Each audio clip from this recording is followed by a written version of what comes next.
The amount of new hires that are being thrown into these roles and given zero training, and then they're having conversations with their leadership team in a couple months. Let's have a conversation about this. And hello, my name is Amanda, founder of Living the Abundance, where we do career success education and financial literacy education. And I am a senior learning development professional in the tech industry. This is my world. And what this young lady is speaking about is not only going to be a continued trend, but something to just be aware of. I was actually on a coaching conversation today with somebody new to the company, only 30 days in, and she says she has no clue what she's doing, what's going on, what are the expectations. And I said, well, what has the conversation been with your manager? Crickets, basically. She's met with several people, but nobody's giving her clear direction. This is going to continue to happen as corporate America continues to go through this crazy evolution and shift of turning people in and out like we're all robots. And while I clearly don't agree with it, we need to first acknowledge this reality to then second put a plan in place. So here is what I told her to do. First piece, especially at any big company, is having conversations with everyone and leverage technology, whether that's like ChatGPT, Gemini, like whatever's your AI of choice, to take detailed notes on what you are hearing.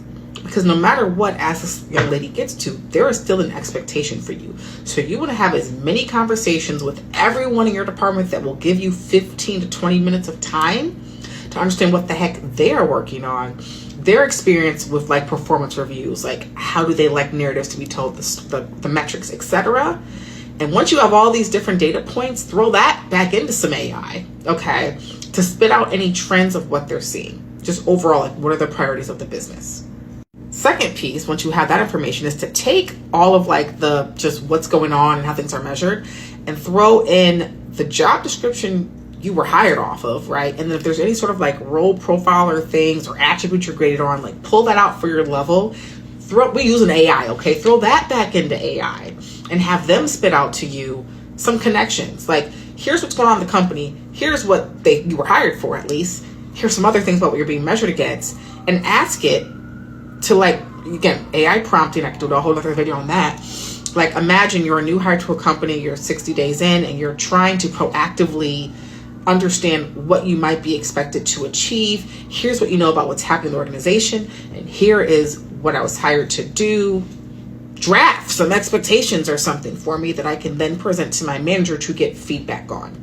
Because a lot of times it is still the blind leading the blind, but if somebody proactively brings some clarity, it can help leadership then provide the expected clarity on top of that, if that makes sense. But yeah, somebody who, like, my day job is to facilitate in-person and virtual trainings.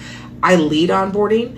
I'm grateful that my company still has onboarding things, but to be honest, that's not the norm. And I often hear feedback after folks go through like their 4 or 6 week, whatever process it is with me, of like, oh my God, I have one, in most cases, haven't even had onboarding like this before, but 2, this is like the best training I've ever been in. I'm amazing, I know, but more importantly, this should be the standard. Like, we should have training for people, but sadly at a lot of places, they don't have people who are there long enough to train folks, or who have the capacity and the bandwidth to put proper training in place in the first place, right? So like, there's reasons why this sadly exists and will likely continue to exist the way that we see how corporate America is working these days, or not working, to be honest. So the most important piece you can do is like focus on your sphere of control and proactively like get what you need. Let me know if this was helpful. There's clearly a lot going on right now, and I've been trying to figure out how to redo content in this new environment. But what I will say is, because I wrote a book on it, this blueprint here takes my mind and how I navigate corporate successfully for the last 10 years in here. And then, of course, the most important part, leveraging the finances that come with it. So that way, in moments like these with all the uncertainty, you at least have a bottleneck to first breathe. And then secondly, if you're privileged enough to have options. All right. Give me a follow at Living the Abundance, and let me know in the comments what else you want to talk about. Peace.